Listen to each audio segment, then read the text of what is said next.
آپ یہ رپورٹ کر رہے ہیں کہ شاید اعلامیہ آئے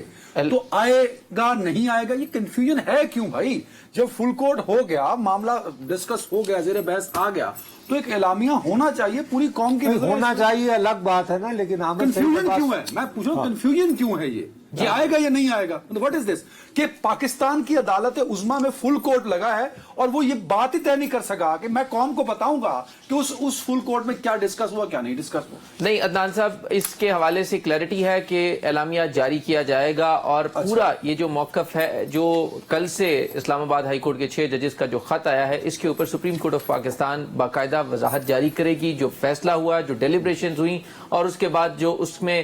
فیصلہ کیا گیا ہے اس سے قوم کو آگاہ کیا جائے گا۔ یہ تو فیصلہ متفقہ طور پر ہے کہ اس کے اوپر اعلامیہ جاری کیا جائے گا۔ اس میں کیونکہ کچھ ججز کی رائے تھی ملٹیپل، اس میں کیونکہ تمام جو ججز ہیں ان کی مختلف آراء ہیں، کچھ ججز کی یہ رائے تھی کہ اس معاملے کو سپریم جوڈیشل کونسل کو ٹیک اپ کرنا چاہیے، کچھ ججز کی یہ رائے تھی کہ اس کو اوپن کورٹ میں کیس کو فکس کر کے 184(3) میں اس کو نوٹس میں سماعت کے لیے مقرر کر دینا چاہیے اور سپریم کورٹ خود اس کی تحقیقات کرے۔ کچھ ججز کی یہ بھی رائے ہے کہ اس معاملے کے اوپر ایک الگ جوڈیشل کمیشن بنا کر معاملہ اس کی طرف بھیج دیا جائے۔ اس کے ساتھ ساتھ ایک رائے یہ بھی ہے کہ جو ججز ہیں جن کی طرف سے یہ شکایت کی گئی ہے یا الزامات ہیں، ان کو بھی اس میں پورا شامل تفتیش کیا جائے اور ان سے کہا جائے کہ وہ ثبوت دیں، اور اگر وہ ثبوت پیش نہیں کر سکتے تو نہ صرف ان سے جوڈیشل پاورز لے لی جائیں بلکہ ان کے خلاف کارروائی کی جائے۔ تو یہ سارے آپشنز ہیں۔ نہیں، ایک منٹ ٹھہرے بھائی، یہ تو ایک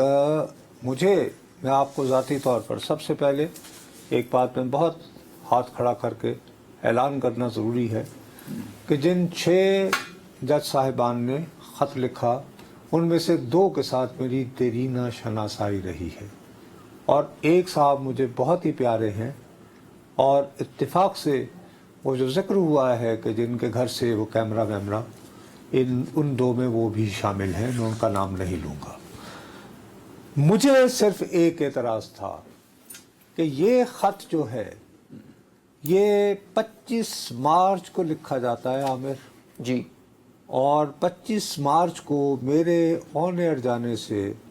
کو 10 یا 15 منٹ پہلے اس کا پرنٹ آؤٹ میرے پاس آ جاتا ہے۔ میرا یہ امید تھی کہ میں جو گریونسز ہوں گی آنریبل ججز کی شاید 100% درست ہوتی، لیکن وہ اپنے خط میں کئی پیرے میں لکھتے تھے کہ صاحب اب ہم تنگ آ کے آپ کو لکھ رہے ہیں چونکہ آپ نے شوکت صدیقی صاحب کا فیصلہ دے دیا ہے، تو آپ نے اب کوئی ہماری داد رسی نہ فرمائی ایز سون ایز پاسبل یا کوئی کٹ آف ڈیٹ، تو ہم اپنی بات نہیں سر، یہ 25 مارچ لکھا ہوا ہے نا، تاریخ ہے آج سر، آج ایک دن کے بعد 26 کو آ گیا، ایک دن بعد 26 کو تصحیح کر لیں۔ ہاں جی sorry, thank you very much. اچھا، اب مجھے اس پہ کیا اعتراض ہے جی، کہ اس کو پبلک نہیں ہونا چاہیے تھا۔ جب یہ پبلک ہو گیا تو پھر فوری طور پر اس پہ ایکشن بھی ہونا چاہیے تھا۔ اب کل یہ ادھر پبلک ہوتا ہے اور ساتھ ہی عامر